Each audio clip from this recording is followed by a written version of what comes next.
Kent, are you there? Yeah, I am. Okay. So Have we've we got, got some comments coming through? yeah, raise my voice. It's negative. I get annoyed. Comes with a job. Belittled. Negative. Deep breath. Positive, but thinking something mean. Negative. Denial. Negative. Defensive. Positive. Stay calm. Negative. Correct them on the spot. Find my Okay. decision and regret. Negative, but it does come with a job. Okay. Defensive. A lot of great comments here. Yeah, those are terrific comments.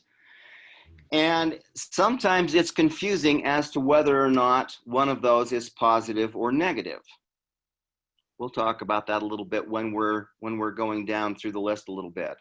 So I've heard that several of you are saying, "Hey, it comes with the job." Um, I agree, and with your job, I can certainly understand that, though I have not been in your shoes. I can understand that, and yet maybe there's a way to even help increase that response even a little bit more. So let's back up again.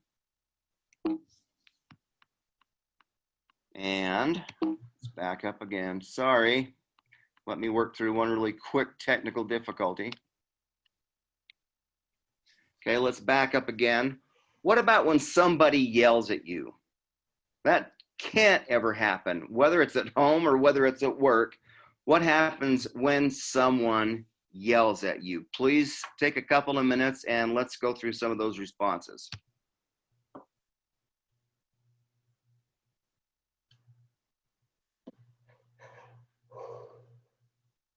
By the way, another comment we got a minute ago was makes me pay more attention to that person, which is kind of a cool comment. If we could send that person a badge of honor, we would do that one. To pay Yeah. attention more to them. Honestly, as you're writing some things down, when someone feels that they are connected to and paid attention to, and you've got good eye contact, maybe not with your brows quite so furrowed. I'm speaking autobiographically here.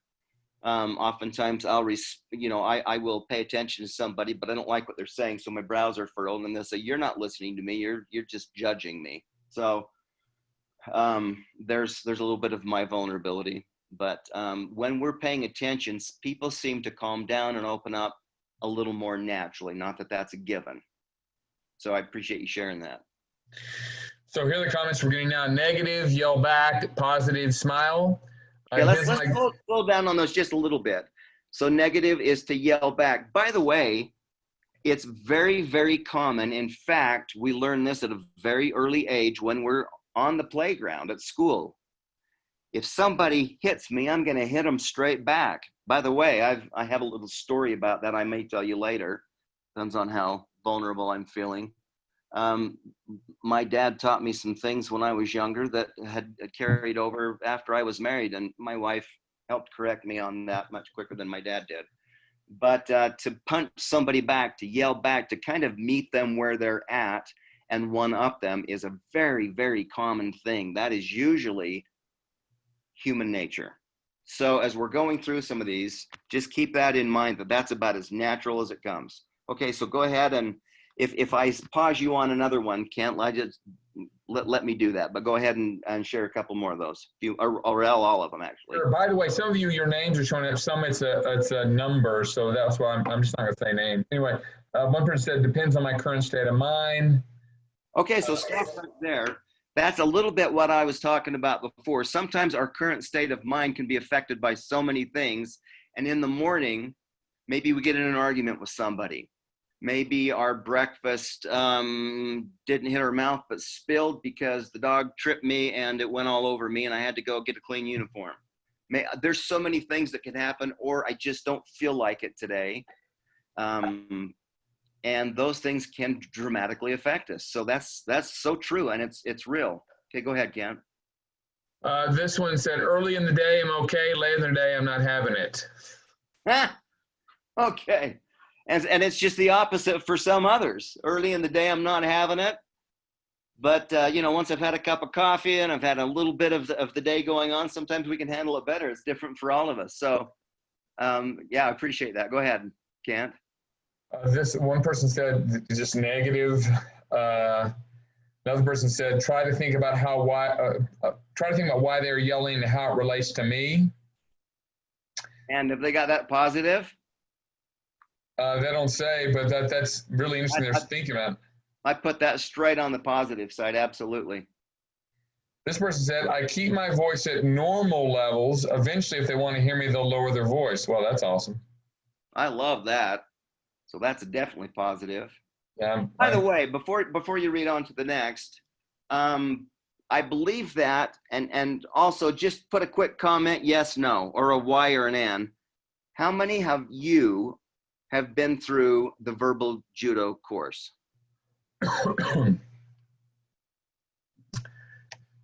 One, two. Most of you, I would think. There were a few yeses, but quite a few no's, actually. Oh, okay, that's interesting. A lot more no's than yeses. Okay, well, hopefully you're at least familiar with it. Judo is, in its real sense, is the art in hand-to-hand combat of deflecting what's coming at you. And so verbal judo is the art of deflecting a lot of negative comments that come at you. So a lot of law enforcement and agencies use that to help with the very thing that we're talking about. So this goes into much more depth, but I was just curious about that. Okay, go on, Cam. Last two comments are I can ignore up to a point. Okay. And the next one says negative, but attempt not to yell back. That's great. Okay, love it. Appreciate your honesty. Was there any more? Was that the last one on that? No, this person said count to 10. Sorry, this one just popped up. Count to 10. Okay, so that's actually a strategy to bring yourself back down. I've helped people. In fact, something that I do is I will start, and this does two things. I will start counting backwards in my own head from, I'll pick a random number that is like 637, and I'm going to count backwards by threes as fast as I can go. And why do I do that? Because I'm not very quick with math, and I have to stop and use my fingers in order to do that. So I have to take my focus completely away from what's bugging me in order to do that. Now, somebody might look at me odd for a minute, but it doesn't take but about 5 or 6 seconds for me to do that and think, okay, I can catch my breath and do that. Also, it gives us a little, if we're talking about our kids, when we send them to timeout, my wife would send me to timeout before I would discipline our kids. That's how she learned how to help me stay in control when I'd get upset at the kids when they were little. So that counting to 10 or counting backwards or whatever that might be allows us some distance as well, which is really a very, very positive thing. And it's a strategy. We'll get into more of those next couple of weeks. We do have one more comment. This individual said no about attending the verbal judo, but they said crisis intervention training teaches wonderful techniques for talking with people. Okay, excellent, good. Have most of you been through that? Just curious. Go ahead and answer. But a couple yeses, nos, yes, a bunch of nos. Okay. This person said yes, but not with this job. Okay. Well, I'm glad that we're here. So this is taking a lot of that in a little bit of context, a little difference in context, but it's allowing us to really dive deep into this specific piece of our jobs and our lives in general. So let's do just a couple more on this because these are really good. Let's, oh gosh. Well, I'm not even going to go to when you are struck, whatever that looks like, because those emotions run high and your immediate thought is, I would think, is to strike back, although, you're trained and you know how to handle those situations, but I'm talking about the emotions that you feel. But let's talk about something as simple as being accused or blamed. Okay, so whether that is a citizen that is saying, oh gosh, well, not to dive into this, but recently you might say it's because you're a racist. It's because of race, and that's why this is happening. And so you're accused of being a racist when you're not, or you're accused of being unfair, or you're accused of being biased, or you're accused of I have a really good friend that was a lieutenant on the highway patrol here in Utah, where I live. And he would get accused all the time of, oh, you're just trying to get your numbers. And then he would get called all kinds of names, and he really had to bite his tongue and work on things that way.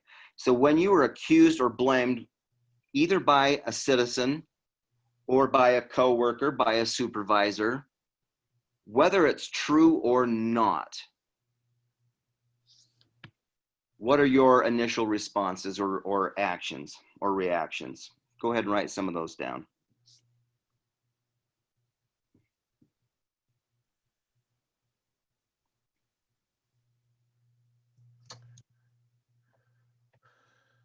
This person said, I defend myself, I defend defensive, try to figure out exactly what the issue is. This person said, I would advise them that I hate they feel that way. Okay, so that's a good form of empathy. Sorry that you feel that way. I hate it that you feel that way. Wasn't my intent to make you feel that way. Those are good empathetic comments. So love that. The person says negative, depends on situation. Walk away if I cannot get in the right frame of mind. Awesome. Okay, so curious, walk away if I'm not in the right frame of mind, but then curious, for that particular person, would you mind either unmuting or writing back? Do you walk away for a few minutes, take some deep breaths, or do whatever you need to do and then go back in a different frame of mind? Or is this a result where somebody else may go in if you can't get yourself in the right frame of mind? Curious.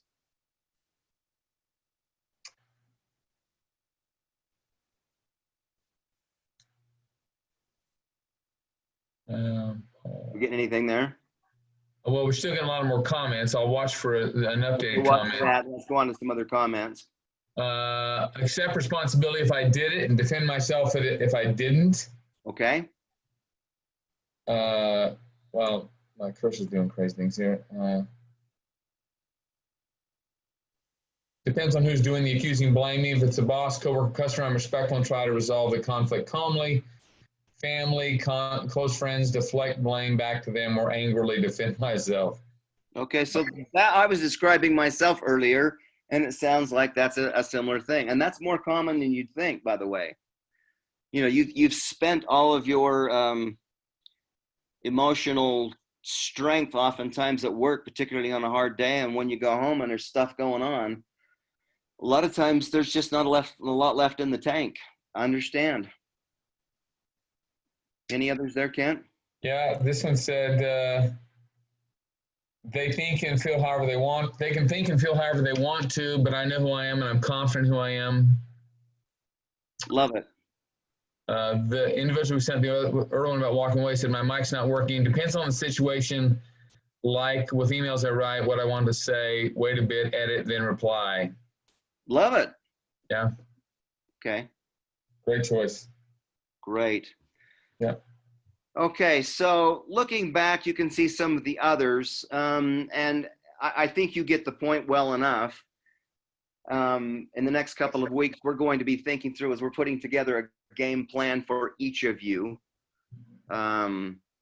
Be thinking of some of those situations that set you off. These are just some random situations. When you feel angry or out of control, sometimes we just flat out feel frustrated, or something happens before work or during work that kind of shifts the course of our day. These are all of those situations where we have the opportunity to create a defense mechanism. Whether the response is positive or negative, it is a defense mechanism. So to shift forward just a little bit, I have a question for you. When you have these negative or harmful emotions, feelings that crop up during these situations, I have a question. It's written here. Sorry about the goofy photo there. That was the only one I could find. Just had some different emotions. So I know that doesn't represent any of you there, but you get the point.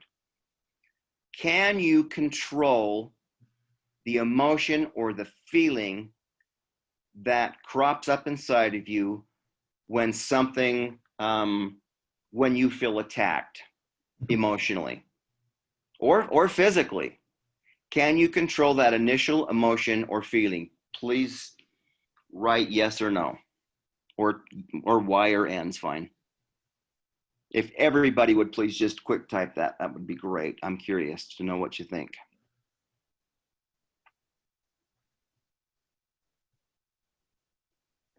So a lot of no's, but it says this one individual said no, but can control my reaction, Okay. which is great. Emotionally, yes, they control. Then no. Most of the time, no, yes. Physically, no. Yes. No, can control the behavior, not the feeling. Response, yes. Face, no. Yeah, that's great. I love that. I love that one. I can control my response as hard to my face. Yeah, I know that. Oh gosh, some of us are read like a book. Yeah, I know that I've feeling. been used Wow. that Yeah. many times. Yeah. Okay. Thanks for your honesty. Actually, as you look at these goofy faces down here, you could probably tell what some of them are at least attempting to show. So This one, Greenstein, this says feelings are caused by thoughts. So if you can change the thought, the feeling can change, but it probably takes practice. Yeah, absolutely. This is those things we all have to practice. This is a perfect point that we're going into here.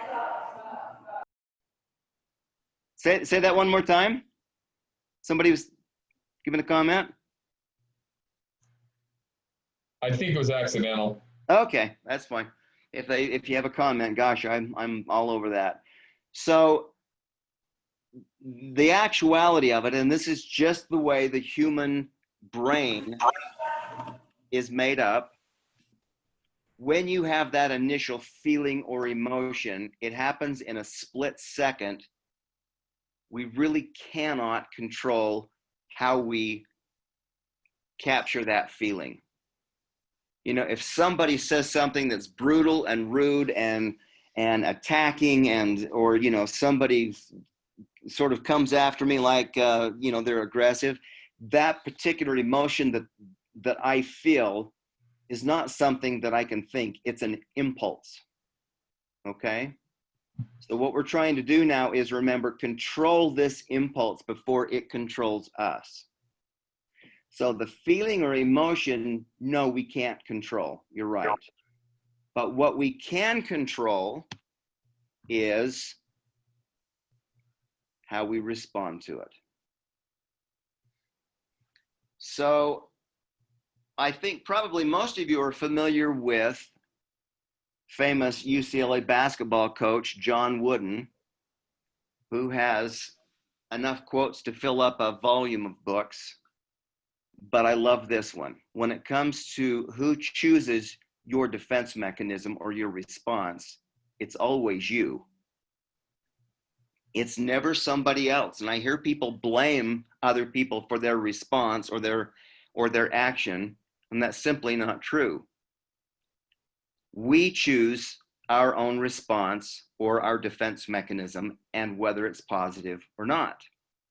So John Wooden, of course, he's talking a little bit in general, but more to his you know, famous basketball teams that won national championships year after year after year, said you can't make good decisions that are going to be meaningful or productive when you lose control. So we're talking about after this initial impulse and we allow ourselves to lose it. Okay, a whole different part of the brain kicks in. It's called the amygdala. It's the fight or flight, and when that kicks in, it hijacks our prefrontal cortex. So when we lose control, we literally, physiologically, do not have the ability, in a lot of ways, to see things clearly, understand them, our ability to make common sense decisions. Our hearing is impaired, our peripheral vision is impaired, our blood pressure increases. All of these things happen to us physiologically, you know, back in ancient times or prehistoric times, I guess. You know, that was put into us so that if a saber-toothed tiger was chasing us, you know, we'd know whether to throw the spear at it or, you know, run for high ground, higher than it could get, run for cover. So this is what he's talking about. You cannot make a good decision. You literally cannot make a good decision when that's meaningful or productive when you lose control. You have to maintain mental and emotional control to be able to perform anything physically up to your own particular level of competency. You have to keep your emotions under control. Now, my question to you is, and again, this is hypothetical. You don't need to respond to this. So why don't we just do that? How many of you have told, for those of you that have children, how many have told your kids, stop acting that way? And in return, your teenager said, oh, I hadn't thought about it that way. I appreciate that. Now I know the difference between what I should do and I shouldn't do. Mom, Dad, your wisdom is unparalleled. I will change that immediately, and you see that change happen right away. Hopefully, a lot of you are rolling your eyes or thinking of situations. Not hopefully, I'm confident that that's happening, because it's just not that easy. How easy is it to actually change those particular situations? Well, one of my good friends, speaking of John Wooden and basketball, one of my good friends, her name is Crystal. And she is one of the most talented, loving, caring individuals that I've ever met, a good friend for many, many years. But her physical presence as a female is a little bit intimidating. She's about 6'1". She's very well in shape. And from her freshman year on, which was many years ago, she was the starting center at Arizona State University women's basketball team. Well, as a freshman, she wanted to prove herself. And so she would get tangled in the paint with someone that was more seasoned. Maybe she was more talented. Maybe she was more physically capable or stronger, but she didn't have the playing time at that level. So when somebody would box her out or would give her a little elbow or something that was she felt was cheating or not fair and would take her out of position, and she'd get yelled at by her coach out on the floor as they were running down, get your position, Crystal, keep your position, don't let them box you out. When she would come back down and that opposing center would do the same thing, she would throw an elbow and knock him on the floor, which she was strong enough to do most of the time. Or she would trip them or push them or just foul them blatantly, and then she would get a technical foul. Then she would be set on the bench. Coach wouldn't say a word to her. Send her back out and said, come on, play smart. I need you out there. Well, what would happen? Pretty quick, she'd get caught up in this again. This opposing center would now know what her button was to push, would do it again.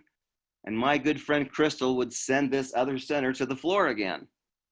The other center would get up laughing at her, in which case she would push her. How dare you laugh at me? I'll knock you down again. She got another technical foul. And after about 3 of those, well, I don't remember what it was. It seems to me, and I know in the NBA, at least after a couple of those, you're sent to the locker room. But pretty quick, she was sent to the bench for pretty much the remainder of the game. And one time her coach early in her career, in her freshman year, said, I appreciate your aggression on the court, but I'm having a hard time wrapping my head around what's going on up in your brain. because right now you're riding the pine, you're sitting on the bench, and you are of no help to your team. You've let your teammate down, you've let me down, you've let the student body in our school down, and you've certainly let yourself down by not keeping control of your emotions. That center has complete power and control over you anytime she wants. Crystal said, no, she doesn't. Then why are you sitting on the bench and she's out there scoring? Well, it got her to rethink, and she is a very good professor now and teaches this type of content at Arizona State. So it just causes you to stop and think for a moment about how you are of best help. You can't be meaningful or productive when you lose control. Somehow we have to keep it under control. Way easier said than done. I get it. So to move forward, I want you to just please try something. This will just take a second. The picture on your left, where this guy's got his hands clasped, just like you may hold, someone's hand that you're affectionate with as you're walking down the street on a date, or that you're married to, or as your partner. Go ahead and just do that right now. Just go ahead and clasp your hands together. And for those that aren't doing it, I can see you. So clasp your hands together. All right, now switch one finger over and clasp your hands. Does that feel awkward? For me, it feels so awkward. My wife and I have been married now for this year will be 38 years. Love her to death. I'm pretty sure she still loves me. We're still together. She's the love of my life. And when we walk around, we love to hold hands. If we ever slip and get one finger off, it's almost like we shake each other's hand off like we got bit by a bug and get it right, because it feels so awkward. All right, now, picture on your right, fold your arms. Go ahead and everybody just fold your arms wherever you're at, wherever you're sitting, just fold your arms. Okay, now switch so that you're folding your arms the other way, if you know what I mean. So the other arm on the top and the other arm on the bottom. Go ahead and do that. You find that difficult? Is that awkward? I can't even make that happen without a lot of concentration and a little bit of assistance from another person. That is so awkward for me. So is change possible though? When it feels awkward, when it feels abnormal, when it's uncomfortable, is change actually possible? Several years ago, I was on the road doing training classes in person, about 42, 43, 44 weeks a year. I stopped doing that because when I came home one time, my wife was nervous as to who was breaking in the house, and my dog bit me at night. So I thought I better be home a little more often. But during this period of time, it was on the road, and it was nonstop. And I would write on whiteboards and do trainings in classrooms. Generally, it was a 2-day training. I'm right-handed, and I had injured my rotator cuff pretty severely. So that arm was immobilized and not really able to be used. Even when it was not mobilized, I really couldn't lift it and write at all with my right arm for quite a while. So at first I chickened out, and I would call a scribe up. And as I got talking about the ability to change things that are uncomfortable, somebody brought that up in class one day and said, why don't you do it? Why don't you learn how to write with your left hand? I said, you want to be able to read what I write? They said, I don't care. Let's see if you can do it. So the gauntlet was down, and I tried to write with my left hand, and I had to read my own writing because they were laughing and nobody could read it. So I determined to practice. I couldn't eat very well, by the way, either. I lost a lot of weight because I couldn't hit my mouth with the fork. So if I was going to eat, I had to go in my hotel room and then eat with my hands, my left hand. It was awful for a little while.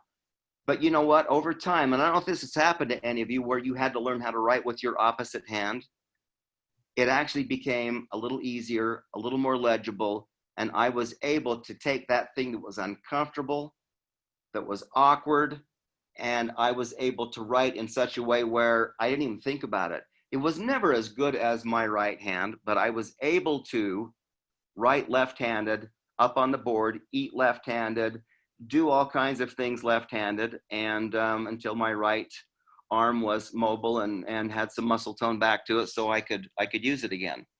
Then I felt pretty ambidextrous. I felt a little Superman-ish. That went away quickly when my wife told me to stop it. But it can be done. There's a part of our brain called the basal ganglia. It's a little golf ball shaped portion of our brain back near the brain stem.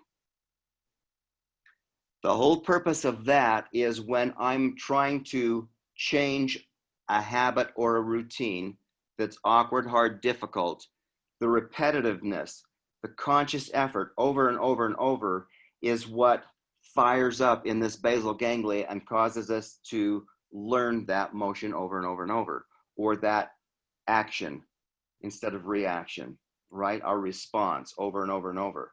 Then it becomes much more comfortable. We can actually become comfortable and very competent, almost without thinking about it, at our response to these pressure situations. So yes, it's possible, but we have to get a game plan and practice and be patient with ourselves and with others.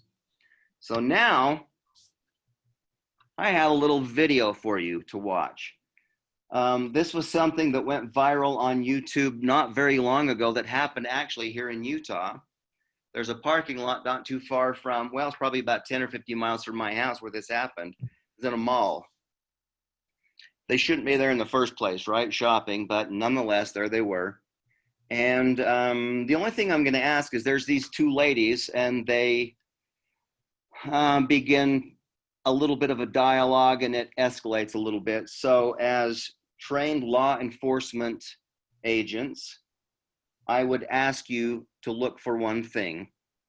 At the end of this, which lady is at fault? If you were there, where would the ticket, where would the fault, where would the blame go? Okay, so let's watch this.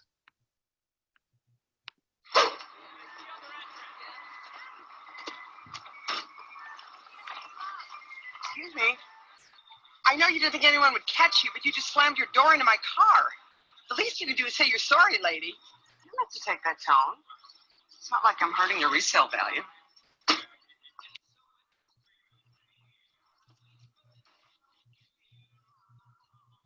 sorry. See? Like that.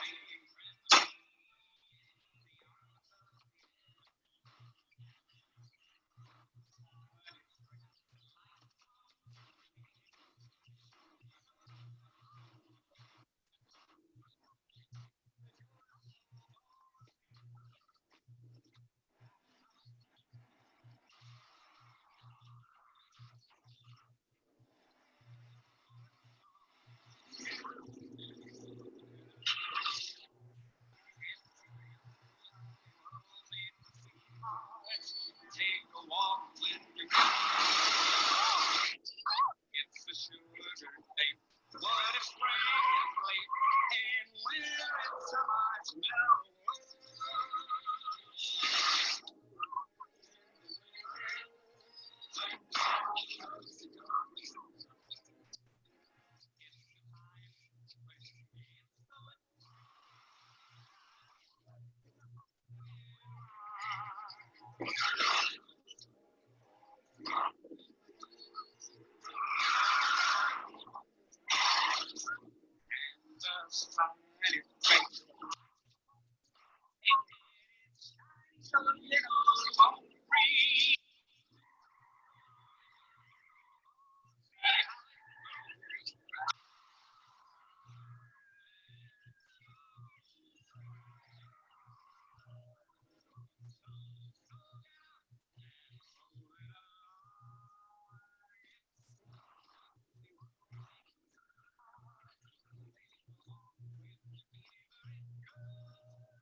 Okay, so that's my favorite part right at the end, when she's talking to her husband at the end of the day and says, I don't know what happened. So have any of you ever had a situation, again, rhetorical, have any of you ever had a situation where you lost it, and after you calmed down, to yourself you thought, I cannot believe I actually said that, or I actually did that to that person, whether it's at work or at home or whoever it might be? What is it that causes us to be so irrational? Well, it's because we're in the amygdala part of our brain, where it's hijacked our prefrontal cortex, and we can't think or do in a common sense way anymore. We can't function properly. Physiologically, we are unable. We are in fight or flight mode. So obviously I lied to you. This wasn't a video that happened. Sorry about the lying. Shouldn't lie to law enforcement. But this didn't happen. This was a clip out of Malcolm in the Middle, if any of you are aware of that little sitcom, that little movie, or not movie, but show that comes on every week, or at least it used to. So when you take a look at this, though, you wonder, okay, how quickly can we lose it? Well, we talked a little bit about that. We lose it really quickly because the emotion can take over unless we have a game plan and we already know how we're going to respond to certain situations. At the very end, when the cars were coming toward each other, how much power did they have, each of the cars, now to take the other one out? They were going less than a mile an hour, I would guess, if that. And they were coming after each other in their full fury to take the other one out. But they had both given their power up to the other person. Oftentimes that, in the case of my friend who was playing basketball, she gave it to the other person. She actually relinquished her power and her control over to the other person while they retained it and took advantage of it. In this case, both people lose control. Both people relinquish their power. And so it's just utter chaos, right? So when we ask ourselves or ask others, what's my motivation for staying in control? I would hope that a big part of that is that you would want to retain control of yourself and retain the power of any situation.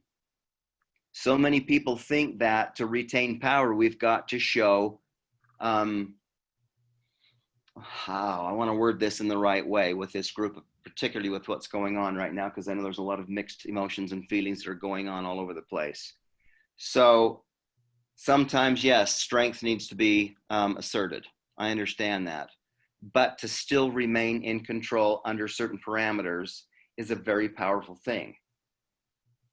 So whatever the situation is, for us to retain the power should be, and be able to function at our highest possible capability, should be a pretty darn good reason for us to want to choose that harder thing to do.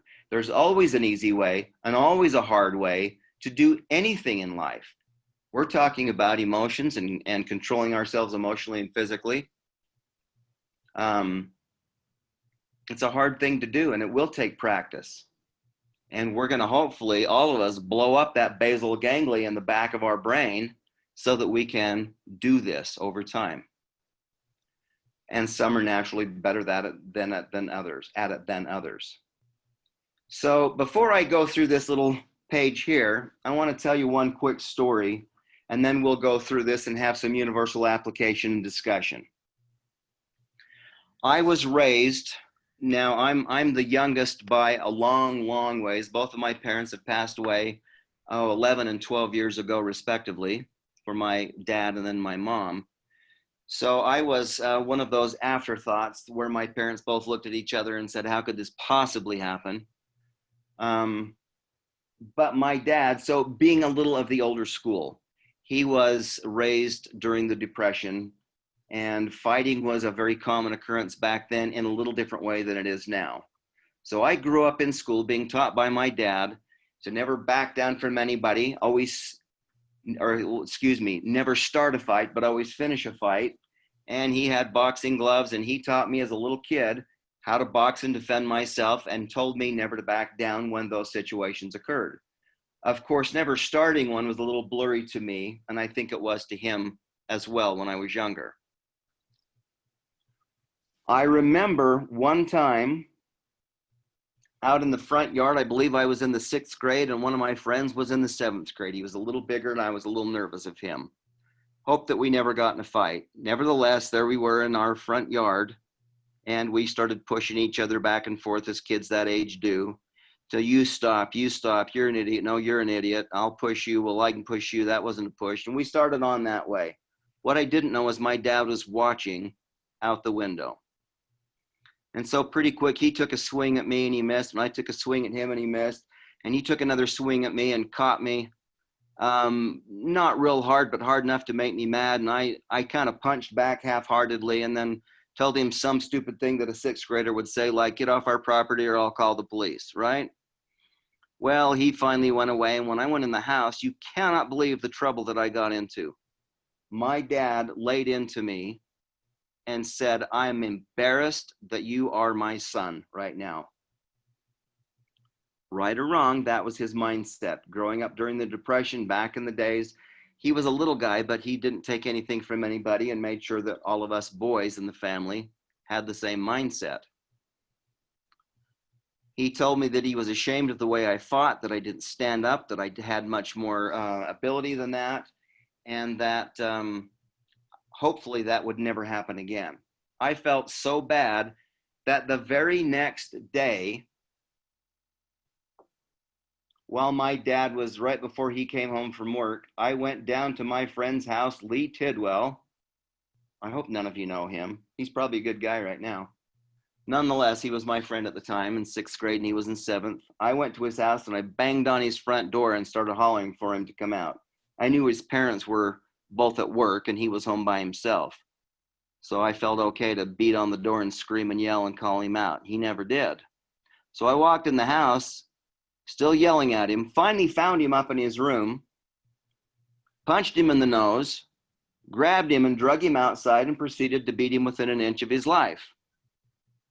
I came home, not with blood on my face, but all over my hands and full of pride. I showed my dad when he got home from work, which was just, within the next 15 or 20 minutes. And he said, what's that all over your hands? And I said, I went and took care of Lee Tidwell. He said, I don't see any blood on your nose. I said, that's right. He never got a punch in. He said, that's my boy. I'm proud of you. Okay, well, years later, I was teaching this very class to a little different group, but after the first day, I was going to a parking lot to pick up a few supplies and a couple things at a Walmart. It was down in San Antonio and the traffic was heavy. I remember looking up at a great big jacked up truck and a guy with a camo hat pulled down over his head, over his eyes, and he was probably about, probably a little farther, but it seemed to me about 4 or 5 inches behind my car.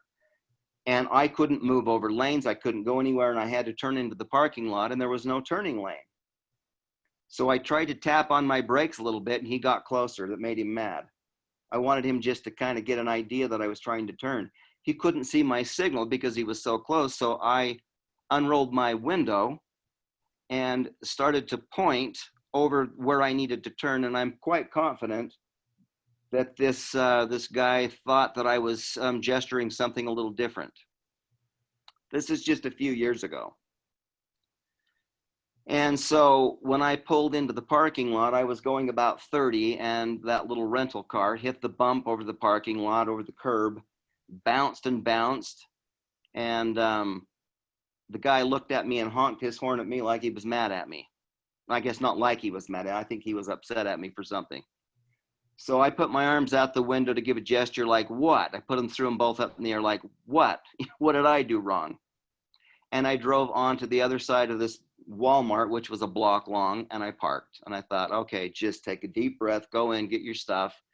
And it took me a little while to calm down.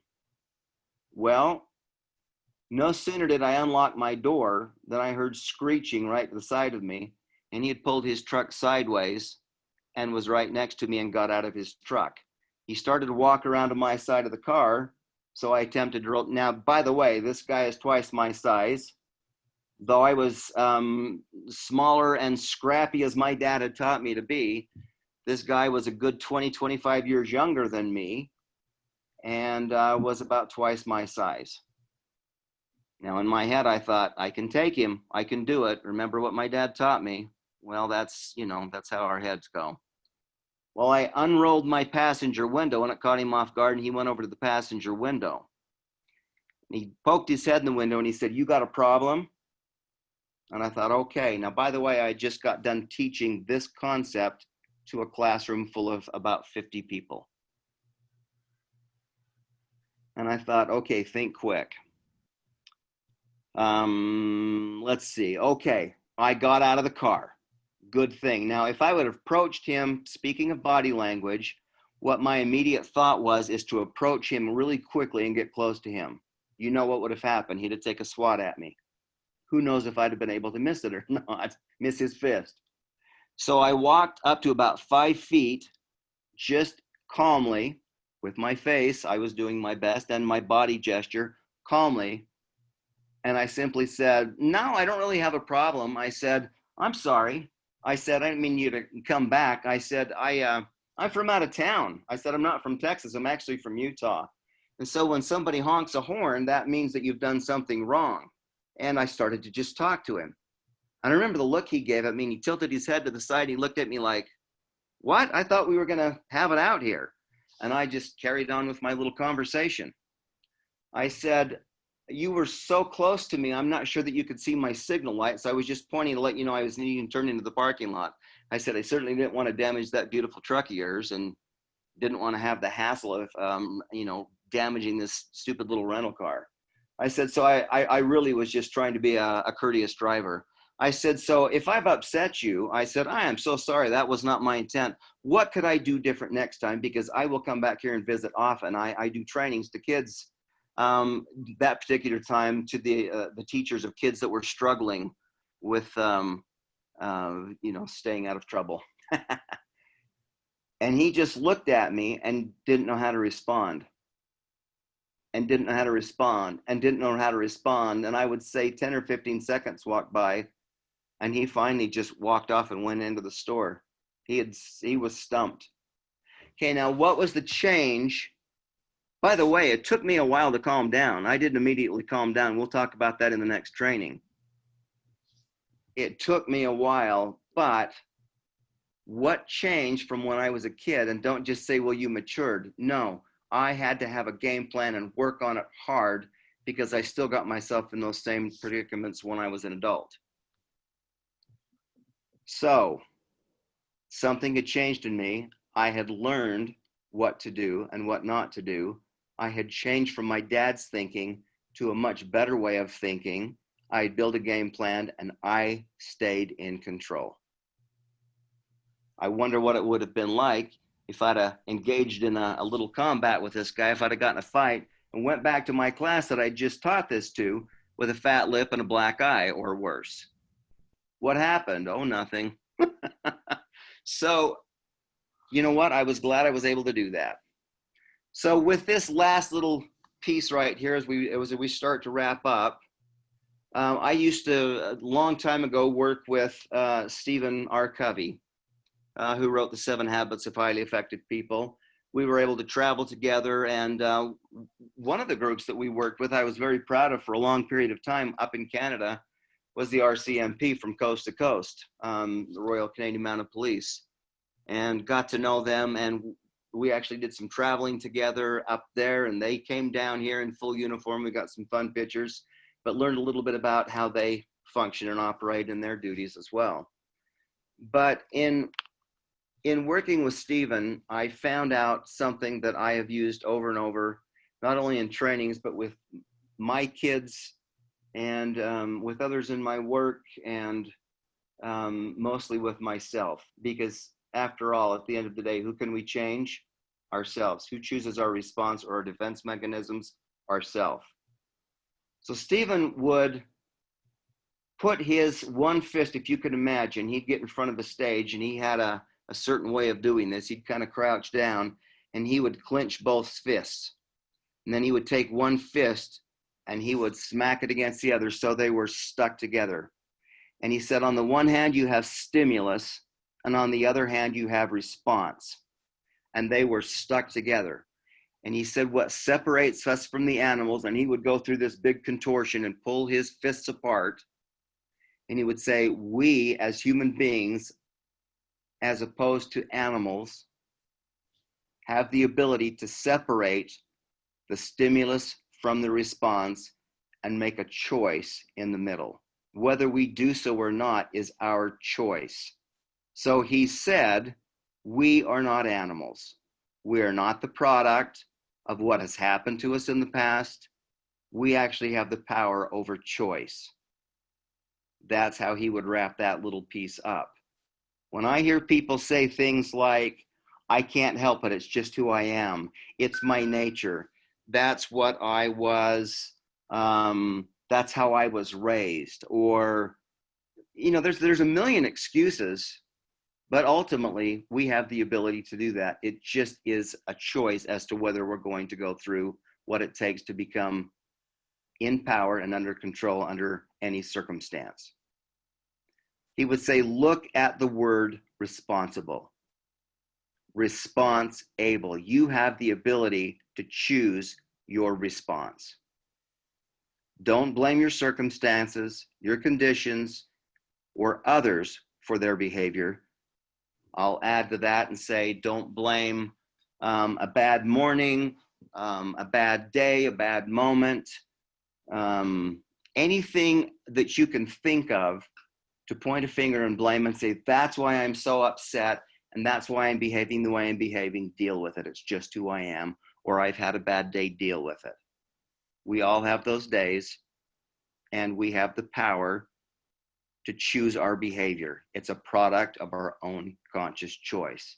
And I've always appreciated Stephen Covey with that good advice. So with that in mind, that will be my wrap up. I will turn to this page. There's my cell number. There's my email address. I welcome any and all questions, responses, and at the end of the next training, there will be available, and you'll be made aware of, opportunities for some one-on-one coaching as you're working through this, as you're putting together your plan, and as you're having some struggles and maybe need to change that game plan up a little bit. I'm more than happy to do some one-on-one coaching with that. But if you just have some questions, please feel free to reach out to me, text me, call me, email me. But for right now, as we have just a few minutes left, are there any questions that you'd like to ask, or comments that you'd like to share?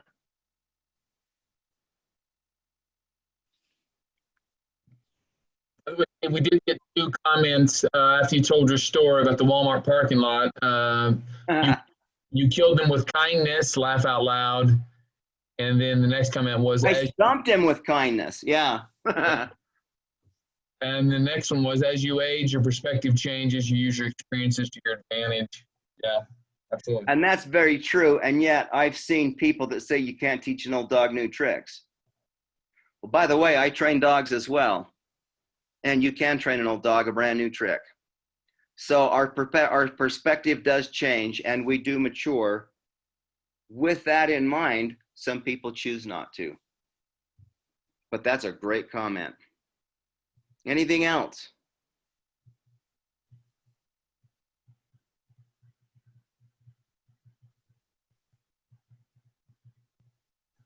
Somebody said very good class. Someone said thank you. So we're.